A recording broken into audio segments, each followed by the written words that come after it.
Hello friends, welcome to my channel The Right Guidance.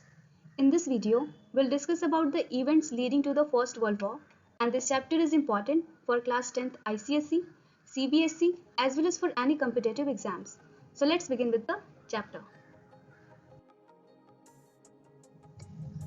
So our very first event is War on the Western Front. Front क्या है? उस time जहाँ भी war हो रहे थे, जिस जगह पे या जिस इलाके पे, उसको फ्रंट के नाम से जाना जा रहा था. जो हमारी जर्मन आर्मीज थी वो सदर्न फ्रांस तक घुस चुकी थी थ्रू बेल्जियम, और जो फ्रेंच की आर्मी थी उसने पहले से हाथ मिला रखा था ब्रिटिश की आर्मी से, और इन दोनों लोगों ने मिलके जर्मनी को बहुत बुरे तरीके से हराया था, और उस बैटल का नाम था बैटल ऑफ मार्ने. ये काफ़ी इंपॉर्टेंट है, आपको ये नाम बिल्कुल भी रट लेना है, याद कर लेना है. फिर जो हमारी जर्मन फोर्सेस थी उन्हें रिट्रीट करना पड़ा क्योंकि वो हार चुकी थी, और इनके जितने भी सपने थे फ्रांस को हराने के वो बिल्कुल भी चकनाचूर हो चुके थे. ये था हमारा पहला event, war on the western front. Now हमारा दूसरा इवेंट है वो है ट्रेंच वारफेयर. ट्रेंच क्या होता है? तो ट्रेंच बेसिकली खाई को कहते हैं, और इस खाई में जो भी अपोजिंग आर्मीज थी, यानी जो भी आर्मी लड़ रही थी दूसरे आर्मी से बचने के लिए, इस खाई में घुस जाया करती थी. लेकिन हालात इतने खराब हो गए थे कि जो लोग उसमें घायल हो रहे थे या जिनकी मृत्यु हो रही थी वो भी उस खाई में जा रहे थे या उस खाई में गिर जा रहे थे, जिसकी वजह से चीज़ें काफ़ी भयावह हो जा रही थी. आप इमेजिन कर सकते हैं कितना हॉरिबल रहा होगा सिचुएशन उस टाइम पे. हमारा जो सेकेंड इवेंट था, आई होप आपको समझ आया होगा. नाउ जो हमारा थर्ड इवेंट है वो है war on the eastern front. Eastern front और वेस्टर्न फ्रंट में आप बिल्कुल भी कंफ्यूज मत होना, क्योंकि वेस्टर्न फ्रंट में हमारा फ्रांस, ब्रिटेन और जर्मनी इन्वॉल्व था. On the other hand eastern front पे जर्मनी, ऑस्ट्रिया और रशियन एम्पायर इन्वॉल्व है. इसमें क्या होता है कि रशिया को मुंह की खानी पड़ती है और जर्मनी और ऑस्ट्रिया सक्सेसफुल होते हैं. वो रशिया की बहुत सारी टेरिटरी को अपने कब्जे में ले लेते हैं, और जिसकी वजह से यहाँ पे वो जीत हासिल कर पाते हैं. जो हमारा चौथा इवेंट है वो है पॉलिसी ऑफ ब्लॉकेड. इसमें ये होता है कि जो भी अपोजिंग कंट्रीज थी वो ब्लॉक कर दे रही थी रास्ता को, जिसकी वजह से जितने भी बेसिक नेसेसिटीज हैं जैसे खाना हो गया, फूड, वॉर के मटेरियल्स हो गए, वो सारी चीज़ें दूसरे तक न पहुंच पाए. और इस ब्लॉकेट्स की वजह से ही दो वॉर हो गए, जिसका नाम था battle of Verdun and the battle of Dogger Bank. ये दोनों बैटल काफ़ी इंपॉर्टेंट हैं. अगर आप पॉलिसी ऑफ ब्लॉकेट के बारे में लिख रहे हो तो आपको बिल्कुल भी इंपॉर्टेंट है कि आप इन दोनों बैटल्स को मेंशन करो.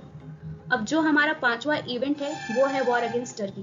पहले जो हमारा टर्की था वो रशिया के साथ था, बट जैसे ही उसने जर्मनी के इन्फ्लुएंस को देखा कि काफ़ी बढ़ रहा है तो जर्मनी से हाथ मिला लिया और रशिया के खिलाफ युद्ध में उतर गया.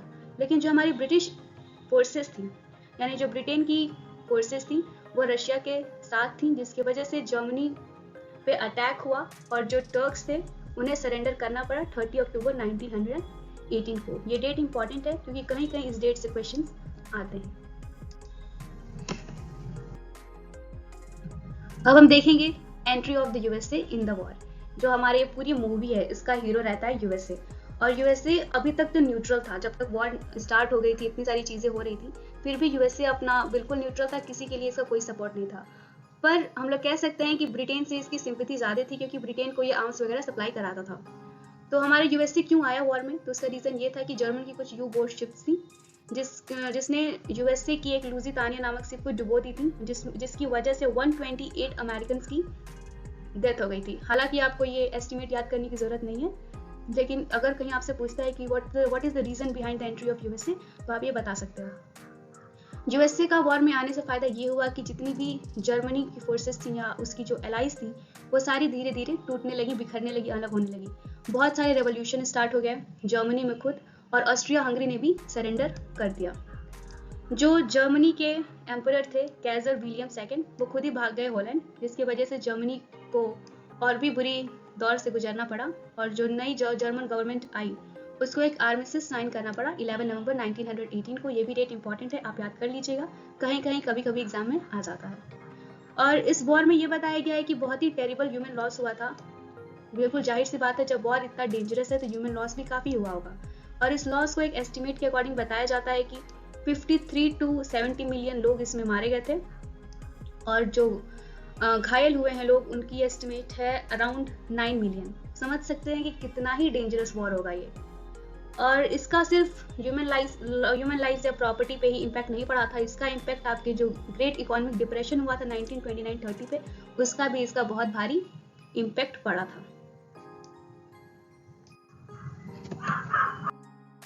Now result of the war. इस वॉर का रिजल्ट क्या रहा? तो रिजल्ट में यही था कि जो हमारी जर्मनी थी उसने वॉर स्टार्ट किया था और जर्मनी को हर चीज़ का गिल्ट या दोषी पाया गया। उससे एक ट्रीटी ऑफ वर्सेल्स साइन कराई गई जर्मनी और जर्मनी के एलाइज से 28 जून 1919 को। और इसके बाद बहुत सारे पॉलिटिकल सिनेरियोज पूरे बदले गए, क्योंकि जर्मनी को, जैसा मैंने कहा, कि वॉर का गिल्ट नहीं माना गया और फिर से जर्मनी को बहुत ज़्यादा पेमेंट करना पड़ा जो विक्टोरियस एलाइज थे उनको, क्योंकि ऐसा माना जाता है कि जब जर्मनी ने सब शुरू किया तो जितने भी ब्रिटेन वगैरह के लॉस हुए हैं उन सब की पेमेंट भी जर्मनी ही करेगी। जर्मनी ने इस वॉर में बहुत कुछ खोया, जर्मनी की सारी मिलिट्री को खाली करा दिया गया, हर चीज़ पे रेस्ट्रिक्शन लगा दिया गया, जर्मनी की बहुत सारी टेरिटरीज दूसरे देशों को दे दी गई, जैसे आप देख सकते हैं एल्सस टॉरेन दे दिया गया फ्रांस को। जर्मनी को बहुत ही ज़्यादा रेस्ट्रिक्शन सहने पड़े, इनकी आर्मी और नेवी को काफ़ी रेस्ट्रिक्ट कर दिया गया। इवन बहुत साल तक इनके टेरिटरी पे दूसरे देशों का, जो देश जीत चुके थे, उनका कब्जा रहा है। तो जर्मनी ने गलती की और गलती के लिए उसने बहुत कुछ सहा है इस वॉर को लेके। लीग ऑफ नेशन को बनाया गया फर्स्ट वर्ल्ड वॉर के बाद इन द ईयर 1920, क्योंकि इसके बाद इसका यही ऑब्जेक्टिव था कि ऐसा विनाशकारी वॉर दोबारा ना हो। और इसके ये कुछ ऑब्जेक्टिव्स हैं, जैसे कि जितने भी स्टेट्स हैं, मेंबर नेशंस, उनको सीक्रेट ट्रीटीज में नहीं आना था, नई अलायंसेस बनाने थे, ना ही बहुत भारी भरकम आर्मीज को अपने यहाँ रखना था।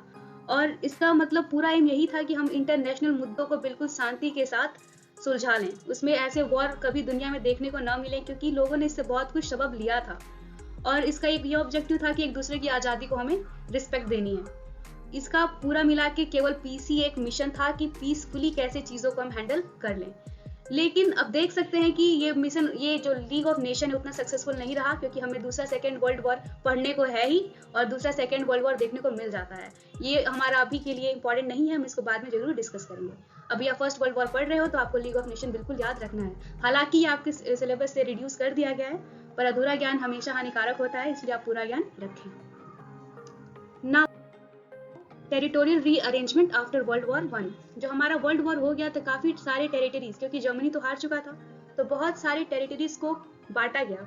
आप जानते हो कि जब भी कोई टेरिटरीज ऐड होती हैं या रिड्यूस होती हैं तो पूरा जो वर्ल्ड मैप है या कोई भी मैप है, इंडिया का ही ले लो, उसमें काफ़ी सारी चेंजेस आपको देखने को मिल जाएंगी।